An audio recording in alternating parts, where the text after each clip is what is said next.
grandes personas que me han abierto las puertas en la Universidad Casa Grande, como Rodrigo Cisternas, Tina Cerega. También está de la Universidad de Ecotec, Julia Villacreces, ella me ha ayudado también bastante en este camino. Y básicamente para mí es un honor poder compartir este libro que está basado en experiencias que el día a día me han permitido a mí establecer una ruta hacia lo que a criterio no solo mío, considero que realmente la práctica me ha dado la evidencia de que cada página que está en este libro, que pronto ustedes podrán también tener en sus manos, es justamente un ejercicio de poder plasmar en textos aquellas experiencias que a lo largo de toda esta trayectoria que llevo en algunos instantes, tanto en pregrado, en posgrado, pero sobre todo en la práctica, saber que nos debemos como docentes a las instituciones, a nuestros estudiantes y a labrar un futuro que en este caso muy particular, asociado a lo digital, necesitamos hacer un verdadero énfasis en la metodología. En muchas ocasiones nos olvidamos de ese detalle y creemos que solamente es quejarnos acerca de la tecnología, quejarnos acerca del gobierno, quejarnos de nuestros estudiantes. Nosotros no nos estamos graduando en quejas, estamos como docentes formándonos en una práctica de que somos los encargados de formar a nuestros estudiantes, de ser facilitadores, más no una persona que esté ahí para llenarles de ideas negativas a un estudiante que está en formación. Nuestra misión como docente es esencial y si la olvidamos y creemos que solamente somos unas personas que tenemos que buscar nuestro propio beneficio, estamos dejando de lado ese servicio público que tenemos que hacer como profesores.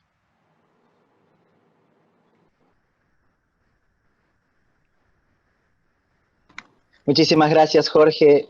Tus palabras nos alientan a repensar cómo estamos afrontando la educación. Y aprovecho esa pauta para que hablemos de la apertura de tu libro, Picapiedra o Supersónico, reflexiones sobre la educación en la sociedad digital.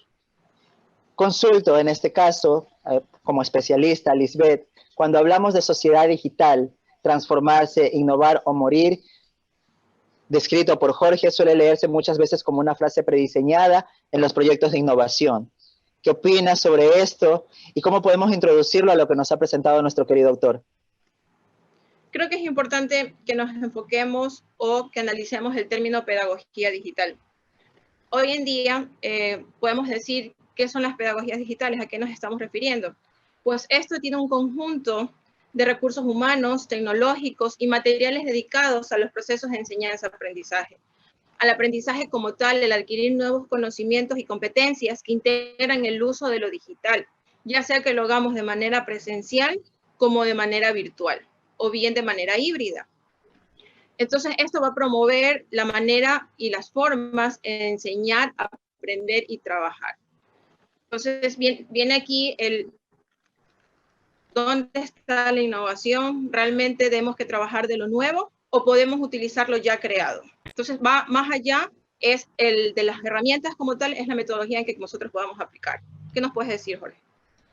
Bien, el primer punto con el que se abre este libro tiene esta pregunta, ¿picapiedra o supersónico? La hice con el motivo de generar una reflexión, porque a veces creemos que es culpa de aquel docente que quizás tiene ya cierta edad, o es culpa de aquel docente que tiene una edad, es muy joven.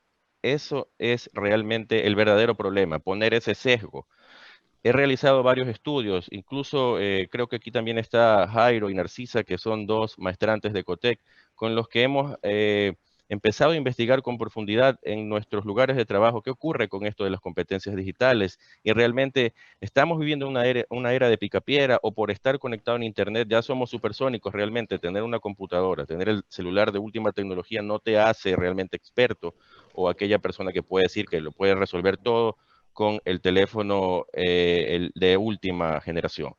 Lo que hace falta aquí es entender que no estamos viviendo ya en la sociedad de la información, estamos en la sociedad del conocimiento. Si no sabemos qué hacer con tanta información, vamos a seguir en la edad de piedra, donde no vamos a saber qué hacer con una búsqueda pertinente en Internet, no vamos a saber qué realizar al momento de generar quizás una presentación donde nos indiquen utilizar la tecnología o esta gran palabra, como bien dijo Lisbeth, de innovar. Cuando no sabemos qué significa innovar, sino que lo escribimos porque suena bien, estamos quedándonos en picapiedra. Y para finalizar esta pregunta, la respuesta a esta pregunta, quiero enfatizar mucho en que cada palabra que uno utiliza en pedagogía se debe comprender de sus dimensiones. No solamente con decir percepción ya se entiende todo. No solamente con decir actitud ya se entiende todo. Actitud empieza en la mente, en lo cognitivo, luego va a lo afectivo y luego viene el comportamiento. Así debemos pensar en el ámbito de actuar e innovar dentro de la educación. Esto nos permite asentar y preguntarnos entonces, ¿a qué nos referimos con los ciudadanos digitales? Cito que esta idea de punto de partida ha sido referente para que tu análisis vaya en relación al concepto que se ha generalizado en cuanto a lo nativo digital y aquello que nace y que se desarrolló desde 1940 hasta el 79, que se expotenció en 1980, cuando pasamos de la teoría primero de los formalistas y para después llegar al constructivismo y llegando a una sociedad que es predigital. Entonces, hablamos de un proceso formalista, de una educación constructivista. Les pregunto entonces, para poder establecer un diálogo, ¿qué cambió a nivel tecnológico y qué cambió la tecnología en los procesos de educación a propósito del dilema de los jóvenes y la tercera edad?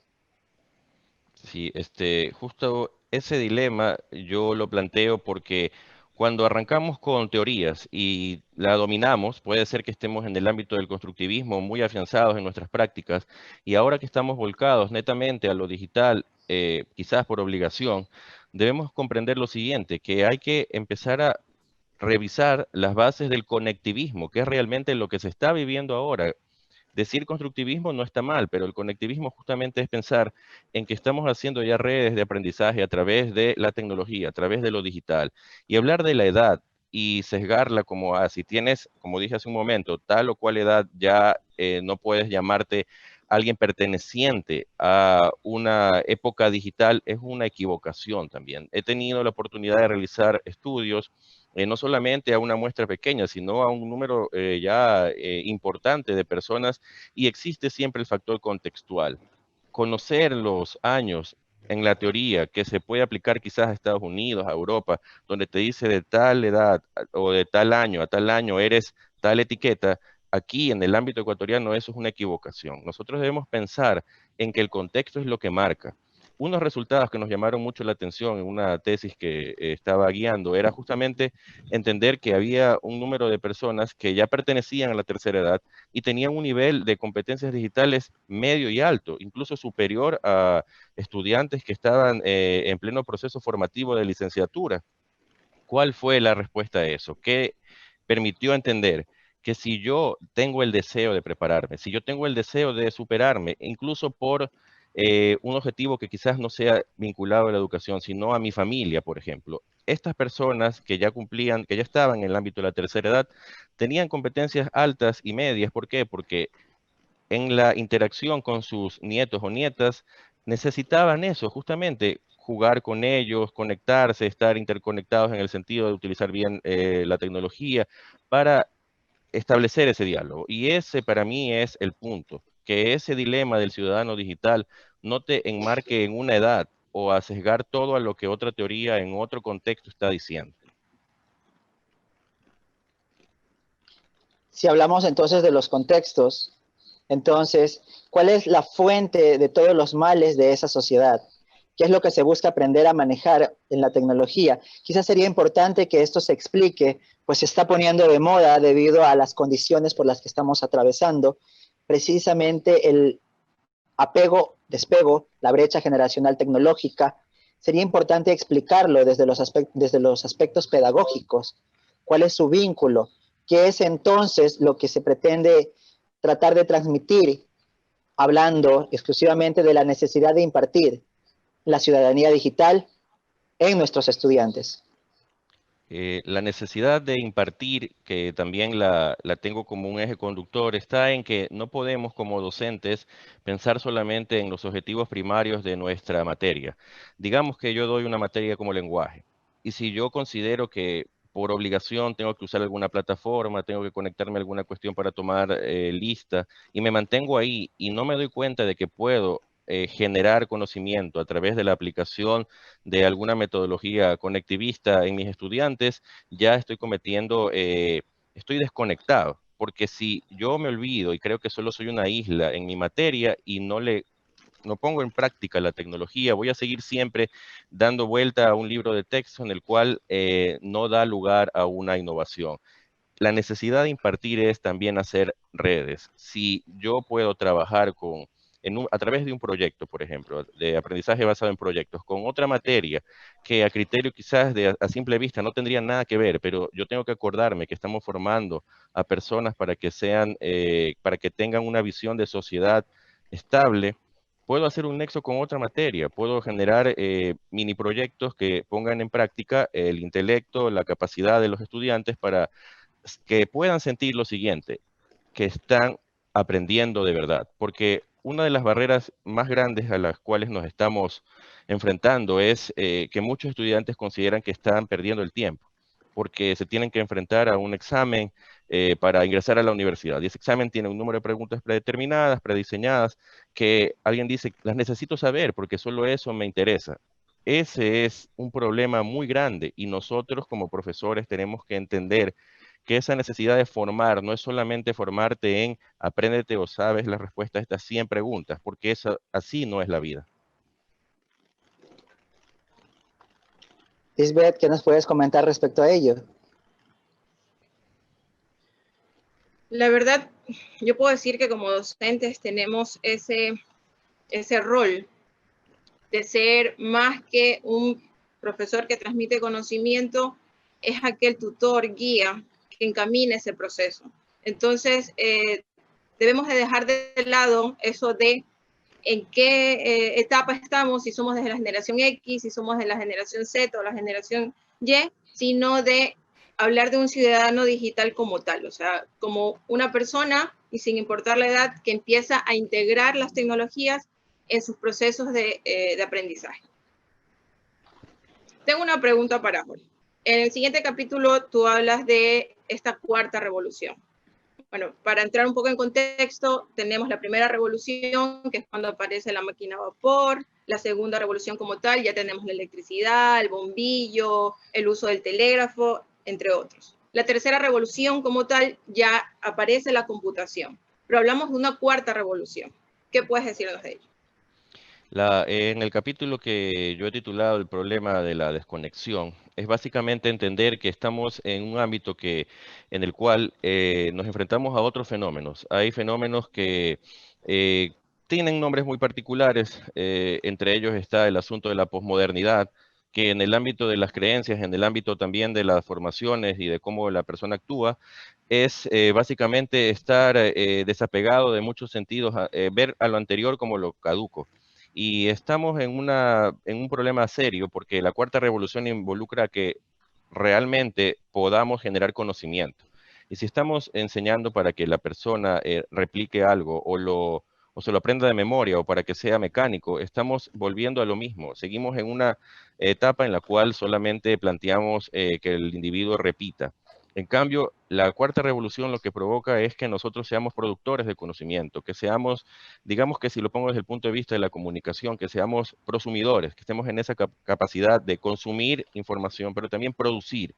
Y ahí está el eje en el cual tenemos que trabajar, en formar estudiantes que puedan tener todas las capacidades para producir sus propios caminos de aprendizaje, para que puedan utilizar estrategias que puedan servir no solamente para ellos, sino también para sus hermanos, amigos, o para que el propio profesor, a partir de ese saber desarrollado por el estudiante, genere una nueva metodología, o como lo pongo en varios puntos aquí, genere estrategias de aprendizaje. Y estas estrategias de aprendizaje tienen que ver con la institución, tienen que ver acaso con los niveles educativos a los que se están enfrentando. Te hago esta consulta pensando que precisamente quienes estamos aquí ejercemos la docencia de las diferentes formas. En mi curso muy particular, todavía no al mismo nivel en el que están ustedes, pero sí quizás dentro de los procesos investigativos. Estos procesos investigativos también tienen que ver con el aprender, el desaprender, el ensayar, el volver a reinvestigar. Entonces, la pregunta es, dentro de nuestro contexto, el contexto ecuatoriano, ¿qué inferencia tiene la institución en los procesos de formación, pensando también en la brecha tecnológica a la que nos acabas de hacer mención? La brecha tecnológica es innegable. Todos los que estamos ejerciendo la docencia la estamos viviendo. Hay un estrés distinto. Si normalmente estaba el asunto de que el estudiante volvía del colegio, de la escuela, a trabajar en el hogar, donde quizás no tenía un seguimiento por parte de los padres, independientemente de las condiciones, ahora y lo he podido ver, donde está el estudiante viendo la pantalla, está la mamá, el papá o quien esté al cuidado del estudiante también viendo la pantalla y con un estrés que se multiplica. Lo he visto muchísimo, por ejemplo, en materias de tecnología, de matemáticas, también en situaciones de inglés, donde el estudiante no comprende muy bien lo que está pasando, el papá tampoco, la mamá tampoco, y se vuelve algo caótico. En ese sentido, yo quiero resaltar algunas cuestiones que están en el libro, pero creo que aquí también hay personas que me han enseñado mucho en esa vía, porque, por ejemplo, puedo nombrar a una maestra que se llama Carla Besilla, que trabaja en el 28 de mayo. Ella genera desde la literatura eventos como cafés literarios. Y ahora que ya no te puedes reunir, o que hay estas condiciones donde no lo puedo hacer, generarlo en la virtualidad es justamente lo que se necesita. Y si yo pido a la institución que me dé tantas computadoras, que les dé internet a los estudiantes, nos vamos a dar cuenta de que muchas veces eso es muy complicado. Pero si nosotros podemos generar, por ejemplo, una reunión como esta, un webinar, o generar como hace la Universidad Casa Grande, una serie de estrategias gratuitas que le dan una formación continua al profesor, estamos creando redes. Pero si no creamos redes y solamente nos ponemos la camiseta de un lugar pensando que es un equipo y no ayudamos a los demás, siempre vamos a estar defendiendo nuestros propios intereses y eso no es la respuesta hacia lo que se necesita, sobre todo en estos momentos. Y entonces, lo que se necesita en esos momentos dentro del proceso de innovación es ya no solamente dedicarse a la educación tradicional. Entonces, estamos hablando de innovación. Este paso entre educación tradicional e innovación normalmente suele prestarse a determinados quiebres en los cuales, de nuevo, hacen punto a la brecha tecnológica. Y sin embargo, tú nos sugieres en tus textos las infinitas posibilidades para aprender. Pero, ¿qué son los webquests? ¿A qué se refieren los webquests? Quizás Lisbeth nos puede ilustrar un poco a qué se hace referencia para que a partir de ello puedas tú indicarnos por qué la referencia en este punto hacia la mitad de tu libro. Los webquests surgieron en la necesidad de integrar la investigación en la educación. Entonces se empezaron a formar estructuras, a llegar la manera en que como estudiante, como en el proceso de enseñanza-aprendizaje, se puede trabajar de una manera investigativa y que nos olvidemos del copiar y pegar. ¿Cuál es esta estructura? Trabaja con partes fundamentales, nos los dice Jorge incluso en su libro, una introducción, tarea, un proceso, especificar cuáles son los usos, la evaluación y finalmente la conclusión. ¿Cómo trabajas ello, Jorge? Bien, como acabaron de escuchar, como Lisbeth lo acaba de indicar y también se encuentra en el libro, hay una guía para poder generar estas búsquedas en Internet, pero a través de proyectos. Cuando trabajamos una investigación y solamente la enviamos y le decimos al estudiante que para mañana o para pasado traiga una o dos carillas acerca de un tema, solamente estamos quizás enseñando, bueno, a veces ni enseñando, obligando a que el estudiante busque en Internet, en su fuente prioritaria, y que no filtre nada, que simplemente su consigna sea dos carillas y no hay nada más tras de ello. En una web quest lo que se trata, como bien acaban de escuchar, es proponer como una especie de etapas en las cuales el estudiante va generando resultados poco a poco para llegar a un punto en el cual ya tiene un producto. Y ese producto no solamente son dos carillas o una cuestión de copiar y pegar, es un producto que le generó esfuerzo, le generó también otras incógnitas que va descubriendo a lo largo de esta búsqueda. Y esa búsqueda el profesor la tiene que planificar. Planificar mediante objetivos, planificar mediante revisiones continuas y no olvidándose de la retroalimentación. Cuando el estudiante por algún motivo tuvo alguna falla, el profesor tiene que ser ese facilitador que le ayuda a retomar el rumbo, con el sentido también de ir generando herramientas que le van a servir al estudiante. Cuando el estudiante ha avanzado cada etapa de estos planteamientos como búsqueda que el docente pone, va aprendiendo nuevas aplicaciones va aprendiendo quizás a utilizar mucho mejor los buscadores. Y todo eso se aconseja que forme parte de la guía quizás de un entorno personal de aprendizaje, los famosos PLE.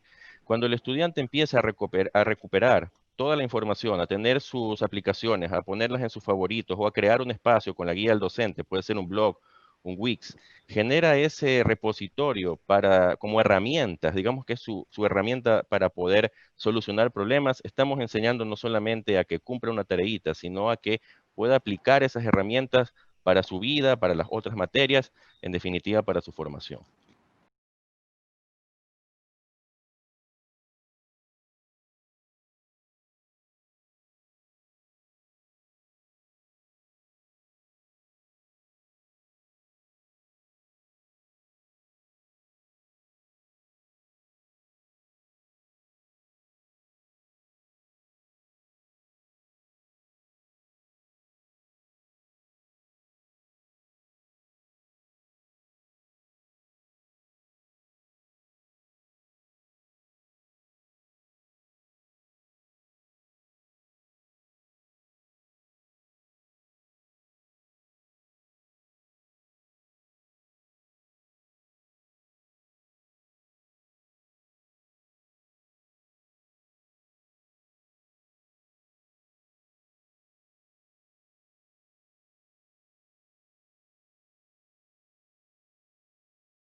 Correcto. Y si hablamos de su formación, estamos hablando también de los procesos dentro de esta. Y tú nos sugieres 5 pautas a las cuales voy a hacer referencia directamente desde el texto. Tareas de repetición, tareas de recopilación, de misterio, periodísticas, de diseño y productos creativos. ¿Puedes hablarnos de cada una de ellas, sobre todo desde tu experiencia? Porque al final lo que estamos recopilando y lo que hemos presentado son tus experiencias. ¿A qué te refieres con la repetición, la recopilación, el misterio, este proceso periodístico, el diseño y los productos creativos? La aplico constantemente porque yo soy periodista y tengo siempre en mi origen, por decirlo de un modo, que todos, por más de que estemos en alguna materia muy quizás teórica o una materia práctica, lo que sea, tenemos esa motivación que es la duda o preguntar siempre el por qué. Desde niños nosotros preguntamos por qué, y lo de acá por qué es este color, por qué ocurrió lo de acá, pero conforme vamos creciendo se pierde esa fascinación por descubrir y nos volvemos en general a veces en esta sociedad de aburrirse. Ni bien te levantas, ya estás aburrido. Medio lees algo, ya te aburriste. Entonces, ese punto de primero recopilar, luego tratar de interpretar, luego adaptar a algo que puede llamarse periodístico, se basa en volver al origen, que son las preguntas esenciales. El qué, quién, cómo, cuándo, dónde, por qué, contestarlo, pero para conocer la realidad, para que conforme avanzo en una práctica que puede ser una web quest, yo pueda generar ese descubrir, que el estudiante tenga estas herramientas, como dije anteriormente, para descubrir en la práctica. Y esa práctica solamente se consigue gracias a generar estados de aprendizaje, niveles asociados a una dificultad. Por ello, en la parte periodística, cuando he planteado, por ejemplo, una tarea en la cual se involucra a que aborden algún género periodístico, digamos, que hagan un reportaje, se direcciona al estudiante para que analice lo que ve en la televisión. Decir un noticiero es tratar de descomponer eso y que sepan qué es noticia, qué es opinión, qué es algo que tiene publicidad, qué es una propaganda, para que el estudiante sepa que su forma de expresarse y de enfrentarse al mundo va a ser por medio de la palabra, pero una palabra fundamentada. Y en ese proceso que acaban de escuchar, que Jefferson les detalló y que está en el libro, en la parte que dice periodismo, no es para que el estudiante diga, pero yo no estoy formándome en periodismo, sino para que sepa que esas preguntas esenciales para un periodista son aquellas que todos vamos a tener que ir descubriendo a lo largo del camino de nuestra formación y sobre todo no perdiendo ese don que nos da la imaginación y maravillarnos por aprender algo que se desconoce. Muy bien. Jorge, en tu siguiente capítulo, presente y futuro del Internet, indistintamente de la situación actual que estamos pasando. Muchos creen que esto del uso de las tecnologías, del uso del aprendizaje móvil, del Internet, es que es una moda actual. Nosotros como educadores y con el conocimiento y la formación que tenemos, sabemos que es algo que viene hace muchísimos años atrás. ¿Qué nos transmites tú ahora en el capítulo de tu libro con esto del presente y futuro? El presente y futuro del Internet, aquí traté de hacer reformular la voz, porque en los anteriores hay voz del profesor, hay voz del docente, hay voz del profesor, del estudiante, del directivo, de la práctica, pero aquí le doy mucha voz al estudiante. Ese presente y futuro del Internet es la voz del estudiante. Se hizo un estudio donde tuve la oportunidad de trabajar con un grupo importante, donde no solamente en un área particular de alguna universidad, sino en varios lugares, en escuelas, colegios, universidad, preguntarle al estudiante cómo ve el Internet, para qué lo usa.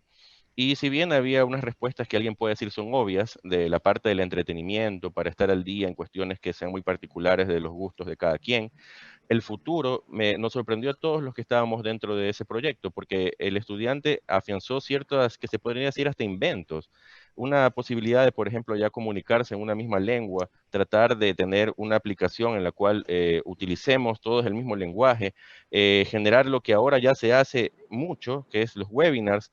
Los estudiantes ya lo estaban diciendo desde antes que pasara todo esto, decir de que hubiera la facilidad de generar a través de las universidades, ellos los nombraron, cursos continuos, sin necesidad de estar pagando, sino con la necesidad de aprender y hacer redes, ellos lo dijeron. Y a su vez enfatizaron otro punto importante.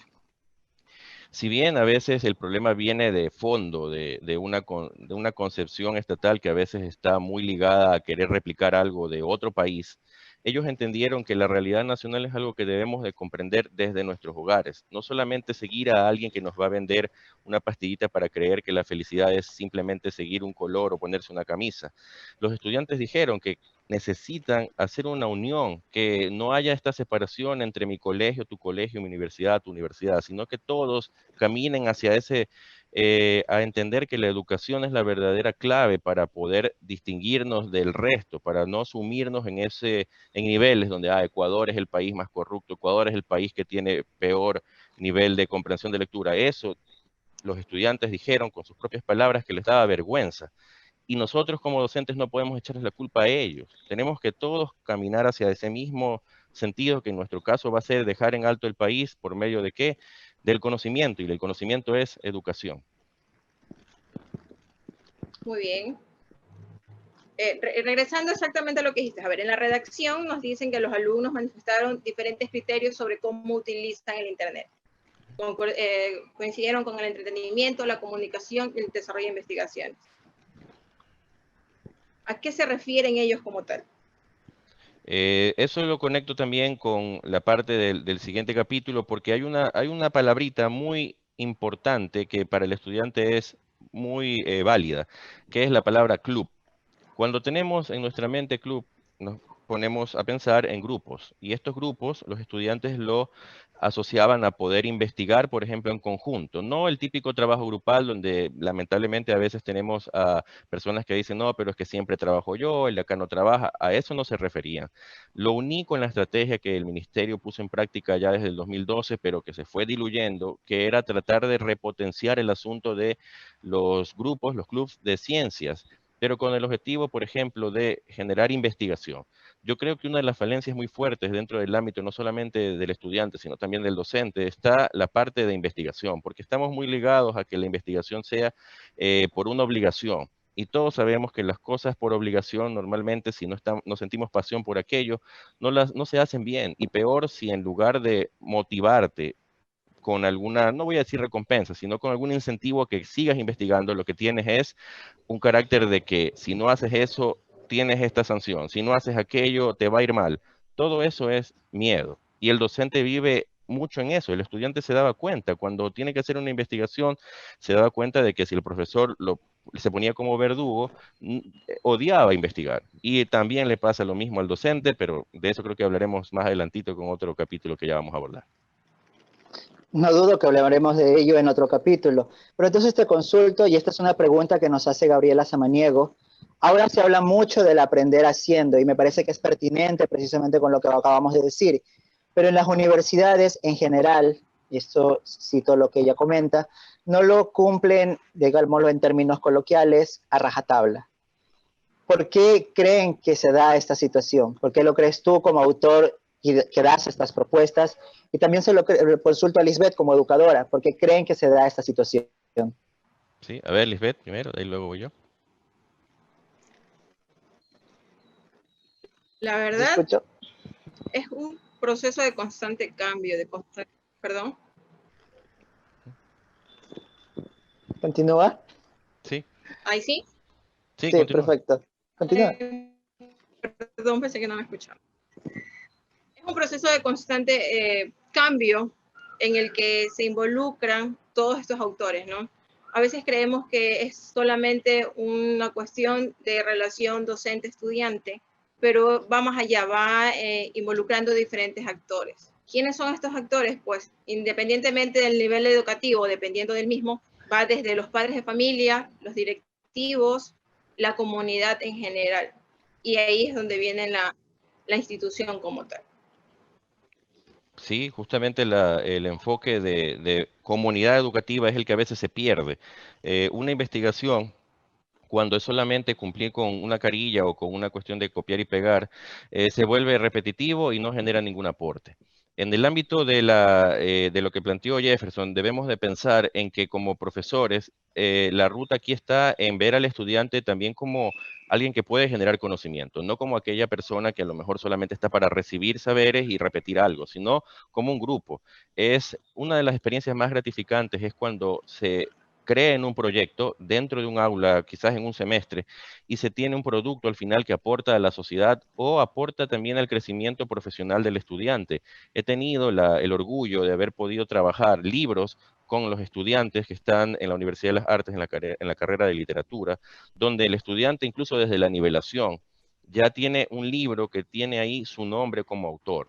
Eso para mí es gratificante y hace que el estudiante no solamente considere que ha obtenido un producto, sino de que crea que está en el camino adecuado, sobre todo cuando 1000 personas le pudieron haber dicho, estás estudiando algo que no es para ti, no te va a dar dinero, es la típica situación que todos nos hemos enfrentado en algún momento de la vida.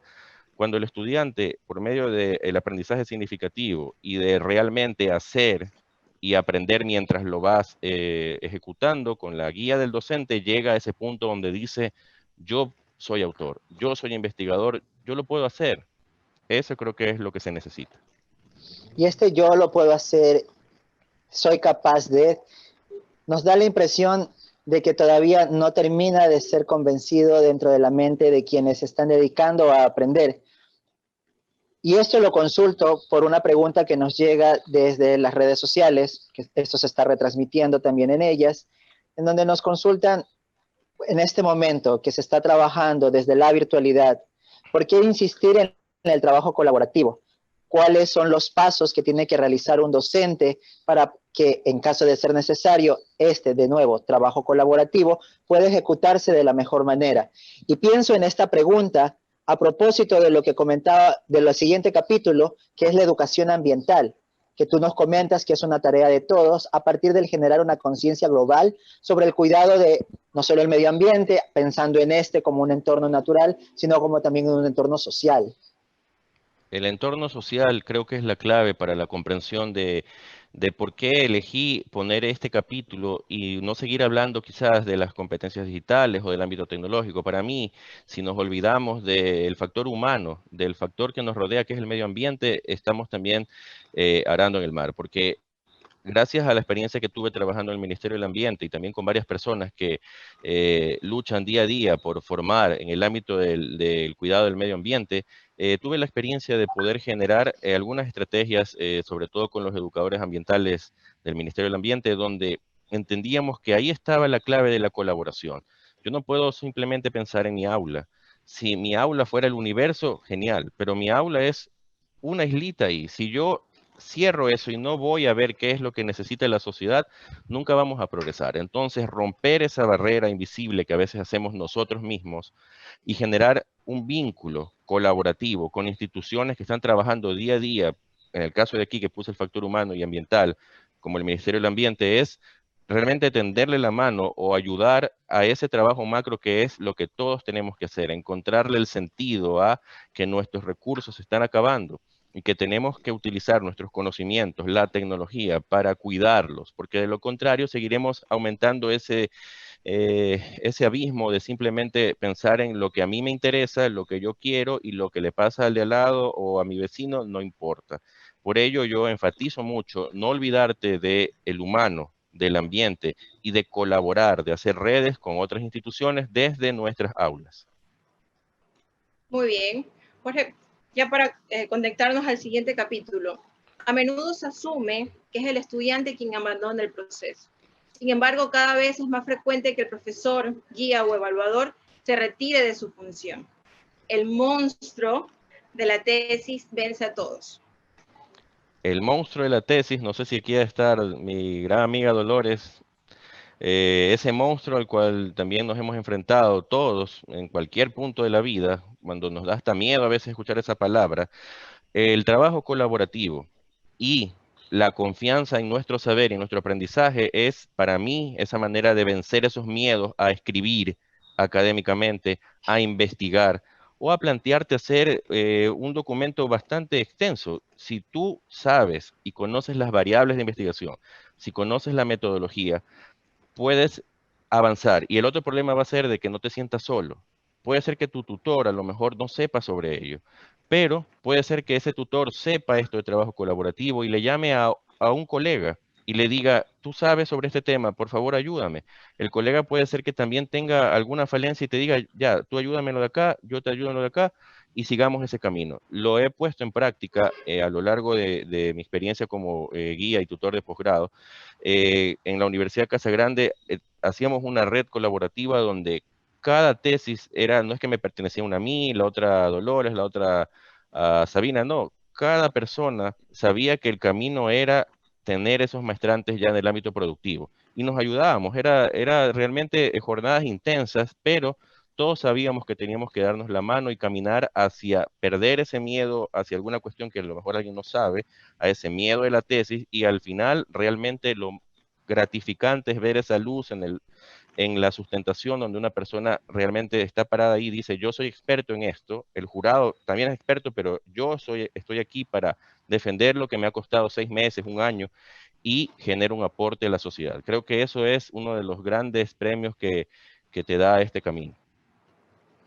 Creo que con eso contestamos a Carla Besilla, que nos comentaba de que, en definitiva, sí, ese gran monstruo de la tesis es a veces lo que nos detiene, el no caminar, el saber que tenemos las capacidades para poder enfrentar algo y, sin embargo, te quedas estacionado frente al teclado, helado, y muchas veces dices, ok, esto es un bloqueo, me voy a hacer cualquier otra cosa, menos esto, y luego de una semana regresas y sigues con el bloqueo. Creo que a todos nos ha pasado, ustedes con el pregrado, luego con la maestría, definitivamente en cada proceso nos ocurre esto de enfrentarnos a este como bloqueo de las fortalezas que sabemos que tenemos, pero que llega un momento que definitivamente ya no están. Entonces, creo yo que esto nos da pauta para referirnos al acompañamiento del tutor al que haces referencia, que también se convierte en tu compañero, en tu guía, y que te permite crear en conjunto estas reflexiones desde el trabajo colaborativo y, por supuesto, desde el docente. Y que es otro de los capítulos, ya llegando hacia el final de tu texto, en donde esta vez tocas un punto que parece seguir siendo una problemática total en el mundo académico. Quienes estamos aquí, en definitiva, ya hemos pasado por Scopus, el Cyber, Latindex, y nos hemos dado cuenta las necesidades que tiene cada uno de estos procesos. Entonces, uno se pregunta, ¿son importantes? ¿Realmente hay una obligatoriedad en ello? Es de consultárnoslos, y se los consulto también a ustedes como colegas, como pares que hemos también pasado por este proceso. Yo creo que la obligación no tanto es que voy a publicar en Latindex, en el Elsevier, en Scopus, la obligación es investigar, pero entender por qué es importante. entender cuáles son los problemas sociales en los que vivimos dentro de nuestras materias y también dentro de cualquier nivel educativo que nosotros estemos abordando es lo principal. A veces nos olvidamos de pensar en que estamos estudiando y para qué estamos estudiando. Estamos estudiando para, se puede ver un poco utópico, ¿no? Para hacer un mundo mejor o para tener las herramientas con las cuales voy a aportar a la sociedad. Ese enfoque en los últimos capítulos bastante. Si te obliga la institución a que pongas un artículo indexado en tal o cual cuestión por medio de una serie de factores, ok, esas son las barreras que tengo que vencer, pero tengo que motivarme generando una investigación que a mí me llame la atención, que me genere un saber y con el que yo pueda trabajar también en conjunto. Si yo pongo eso versus que te obligan a hacerlo cada año o que te obligan a tal cuestión porque si no te van a quitar el trabajo, yo voy a tener las herramientas que me motiven. Yo no necesito que la institución me diga qué bien lo hiciste, que me dé una medalla. Es cierto que eso a veces es importante, porque también si siempre te están diciendo cosas malas, uno no se va a sentir a gusto. Pero si yo me motivo y sé que lo hago por un sentido de mi preparación y con eso me enfrento a lo que sea, lo voy a lograr. A pesar de que puede ser muy de motivación, tengan por seguro que aplicando ese tipo de estrategias lo van a conseguir. Me disculpan, por Correcto, favor, tenemos 5 minutos para concluir. por Gracias. supuesto, para Muy bien, muy finalizar, bien. muchísimas gracias por el recordatorio. Para finalizar, tenemos la consulta de Rosario Saona. Cuando hablamos de tecnología, sin duda pensamos que estamos actualizados.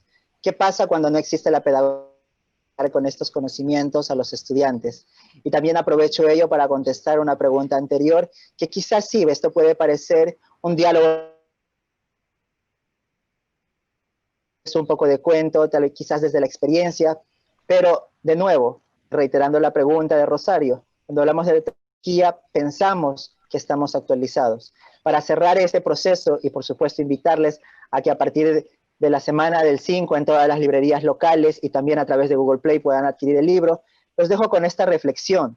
¿Es o no importante? ¿Existe o no la pedagogía para llegar con estos conocimientos hacia los estudiantes? De mi parte, ha sido un placer poder comunicarme con cada uno de ustedes, recibirlos en este encuentro virtual. Lisbeth, Jorge, es un abrazo enorme el que extiendo para con ustedes. Desde JLA Ediciones hemos atravesado por un largo proceso y los invitamos a que en nuestras redes sociales, también en las de Jorge, puedan experimentar y explorar aquellas sensaciones y sensibilidades que les dejamos en el texto. Con la pregunta final, cerramos. Sí, voy a aprovechar compartiendo mis redes sociales también. Varias personas por interno me han dicho dónde quiero el libro y todo, y justo lo acaba de decir Jefferson, entonces aquí están mis redes sociales, pueden contactarme por el Facebook, por el Twitter, por el Instagram, también a mi número. Lo importante aquí es entender nuevamente el punto de que no se basa solamente en conectarme a una sesión de Zoom y hablar 4 horas de largo.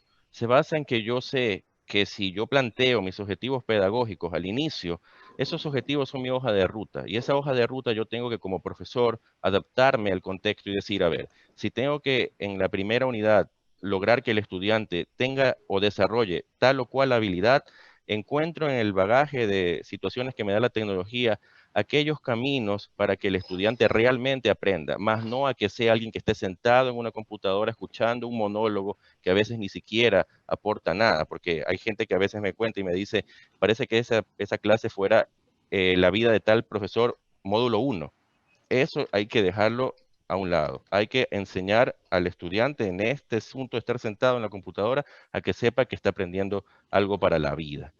Y nuevamente quiero agradecer a JLA Ediciones, a Lisbeth, a la Universidad de las Artes y también mi libro va a estar disponible en librería La Madriguera, que ha apoyado este proceso también.